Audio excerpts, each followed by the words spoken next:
अरशद नदीम पाकिस्तान के लिए फख्रे अजीम। पाकिस्तान का पहली मरतबा ओलंपिक्स इंफरादी मुकाबले में gold medal. Javelin throw event के फाइनल में अरशद नदीम ने 92.97 मीटर की थ्रो करके नया ओलंपिक रिकॉर्ड भी बना दिया। अरशद नदीम ने ओलंपिक की 118 साल तारीख में सबसे लंबी जैवलिन थ्रो की। अरशद नदीम ने अपनी आखिरी थ्रो 91.79 मीटर फेंककर एक ही मुकाबले में 2 मरतबा 90 मीटर से ज्यादा की थ्रो फेंकी। भारत के नीरज चोपड़ा ने 89.45 मीटर की थ्रो करके सिल्वर मेडल हासिल किया। पाकिस्तान ने 40 साल बाद ओलंपिक्स में गोल्ड मेडल जीता। कौमी हॉकी टीम ने ओलंपिक्स 1984 में तलाई तमगा हासिल किया था।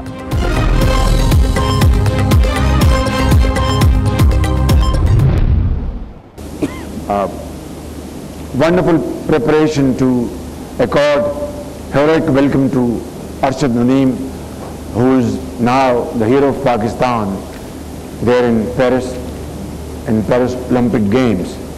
And I think we should be not only rejoicing this wonderful occasion, but this should give us hope and encouragement that life is full of challenges, but if we put our act together, nothing is impossible. With these words, I thank you all, especially Arshad Nadeem को Paris Olympics में तलाई तमगा जीतने पर मुबारकबाद। पाकिस्तान ने 40 साल बाद Olympics में गोल्ड मेडल जीता। वजीर आजम ने रात गए अरशद नदीम की पेरिस ओलंपिक्स में परफॉर्मेंस को बराह रास्त देखा। शानदार कामयाबी और जैवलिन थ्रो में नया ओलंपिक्स रिकॉर्ड बनाने पर पाकिस्तान जिंदाबाद का नारा भी लगाया। शहबाज शरीफ की 3 दहाइयों बाद ओलंपिक्स मुकाबलों में तमगा जीतने पर कौम को मुबारकबाद। कहा, मेरे लिए ये फख्र की बात है। अरशद नदीम जैसे बासलाहियत नौजवान को दरियाफ्त करने के लिए अल्लाह ने मुझ नाचीज को वसीला बनाया। पाकिस्तानी शाहीन्स के हेड कोच उमर गुल ने भी साथी खिलाड़ियों के साथ बराह रास्त मुकाबला देखा। ओलंपिक रिकॉर्ड बनते ही सब खुशी से चिल्ला उठे।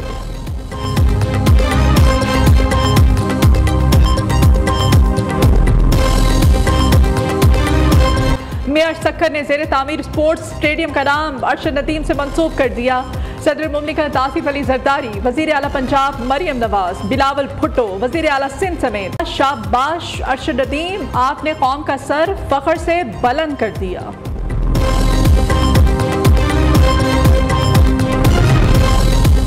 मुसल्ला अफवाज chairman, joint chief of staff committee और सर्विसेज चीफ्स की अरशद नदीम को मुबारकबाद। ISPR का कहना है, ओलंपिक्स में शानदार कामयाबी अरशद नदीम की लगन का सबूत है। कामयाबी अरशद नदीम की साबित कदमी और मिसाली मेहनत का सबूत है। अरशद नदीम की शानदार कामयाबी पूरी कौम के लिए मशअल राह है। अरशद नदीम कौमी हीरो और खेलों की उम्दगी की नुमायां अलामत है।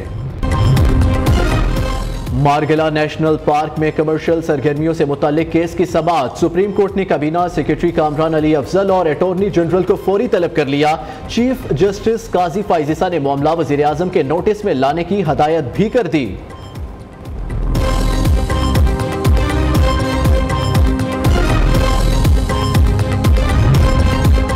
इलेक्शन तरमीमी एक्ट 2024 को लाहौर हाई कोर्ट में चैलेंज कर दिया गया। शहरी मशकूर हुसैन ने नदीम सरवर के जरिए दरखास्त दायर की। विफाकी हुकूमत, इलेक्शन कमीशन, सदर पाकिस्तान और वजीर आजम को दरखास्त में फरीक बनाया गया।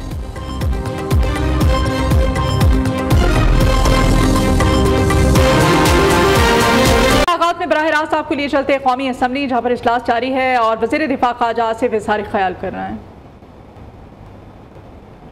को ज्वाइन करना चाहूँगा। पहले हमारा मेहमान एक खुसूसी को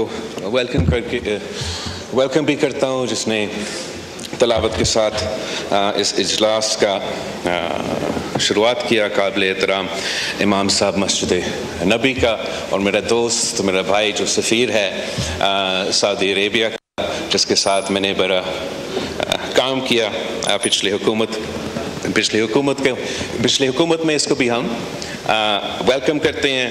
और साथ साथ इस पूरा हाउस के साथ हमारा पूरे कौम और अवाम की तरफ से मैं अरशद नदीम साहब को मुबारकबाद देना चाहूँगा।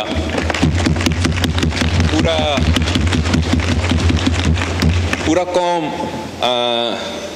इसकी जीत को ताकतवर लोग हैं, सब इसी शहर में हैं। मगर अफसोस के साथ कि जब से ये शहर बना, जब से इस मुल्क में हम नस्लों से सियासत करते आ रहे हैं, हम जिस काम के लिए हम इधर आते हैं वो हम पूरा नहीं करते। हम यहां पहुंच के साजिशें शुरू कर देते हैं, एक दूसरे के खिलाफ लड़ना को तरजीह देते हैं।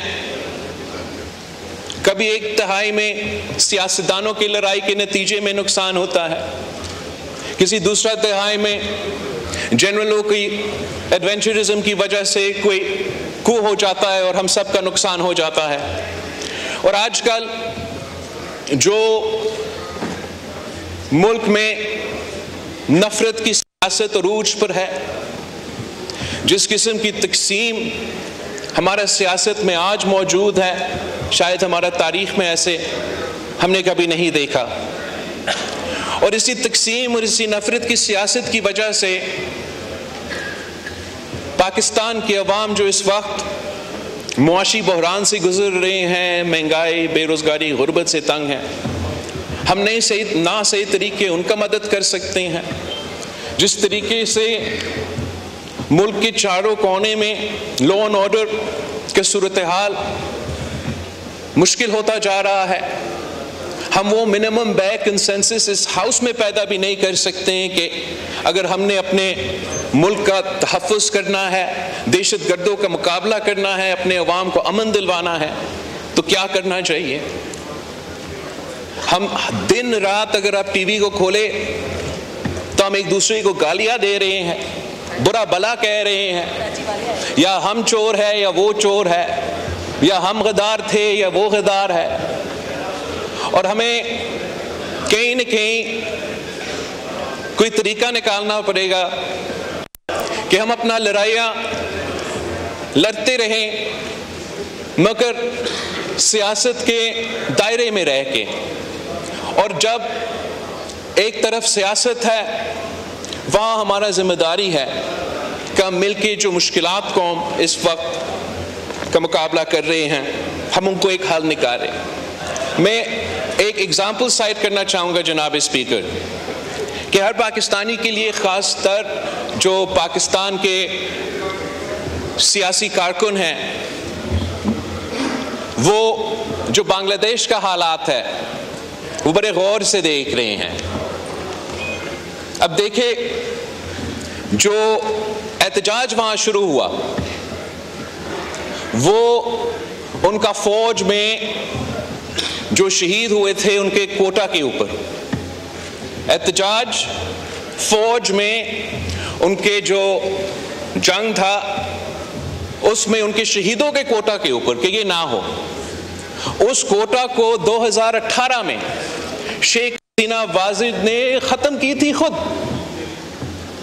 और उनकी अदालत ने बहाल कर दी।